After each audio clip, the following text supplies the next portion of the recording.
Hey, what's up, guys? It is ThatBluesyGuy here again with part 2 of Music Theory for the Lazy Guitarist. Again, that's my email right there in the center, thatbluesyguy@gmail.com.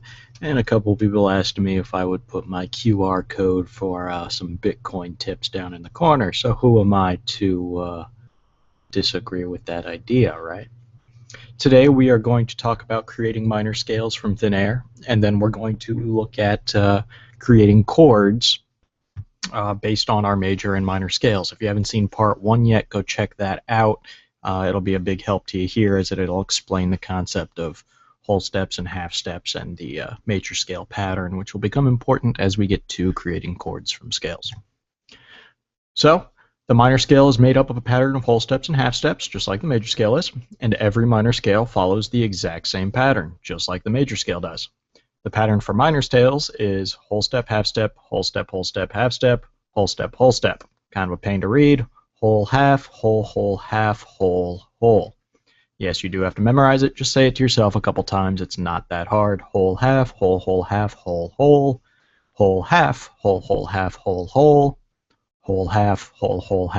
whole. Think you got it. So we're going to start by creating the A minor scale, which is just a minor scale. It starts on the note A. That's where it gets its name. Here's our musical number line again. Remember, this stretches from infinity all the way on the left to infinity all the way on the right, and it just simply repeats. So after you get to your last B, you just start at C again. So you can see our arrow pointing there to A. That's where we're going to start, and our first interval was a whole step. So what's a whole step away from A? Take a guess. If you guessed B, that is correct.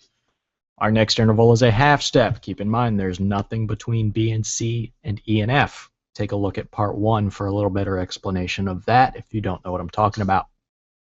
So our next note would then be a C. Our next interval is another whole step. From C we go to D.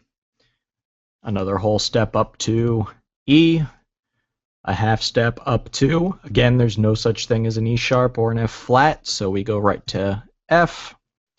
Our next interval is another whole step up to G, and our last interval is the whole step that brings us back to A, and our scale is complete.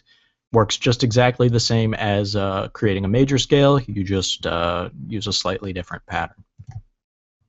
So the A minor scale is comprised of the notes A, B, C, D, E, F, G, and back to A. It's always good practice to put that last A so that you remember that final whole step from G to A. Because it does exist. If you just stopped at G, you would forget that there's another whole step up there.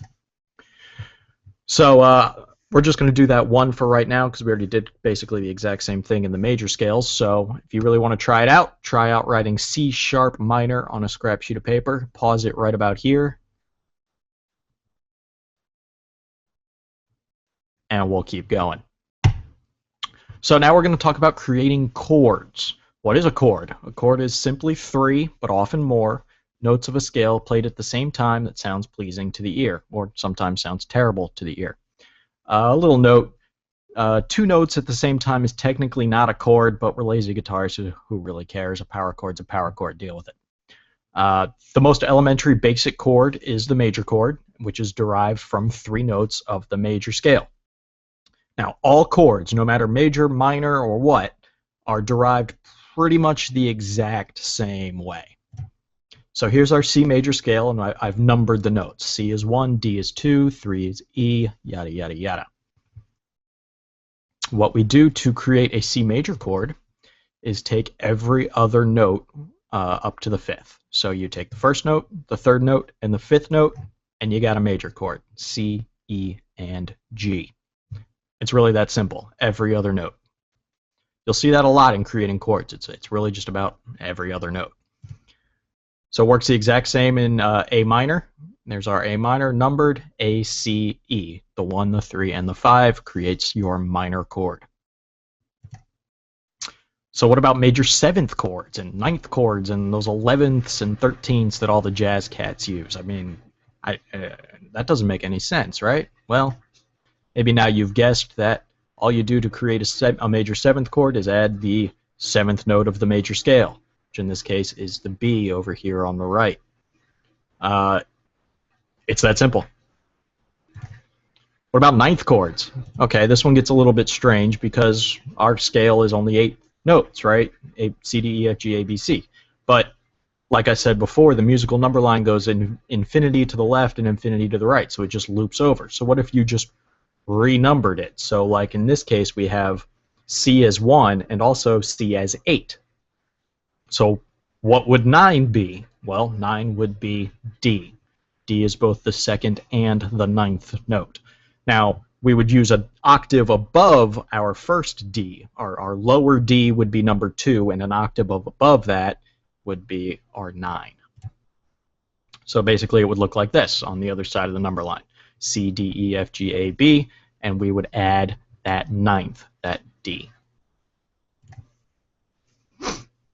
Now, that's a lot of notes to play at once, so what you'll usually see is people dropping the fifth. The fifth is kind of a stabilizer in the chord.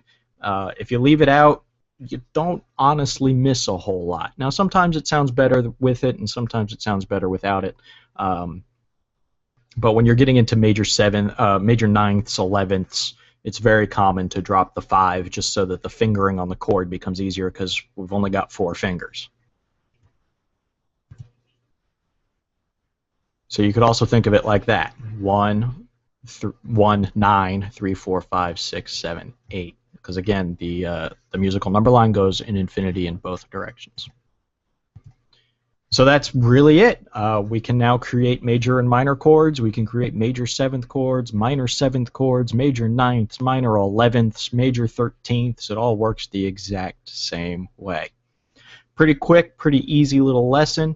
It is music theory for the lazy guitarist, so there's no need to go too deep into the subject. We're going to give you exactly what you need to know, and that's exactly what you need to know.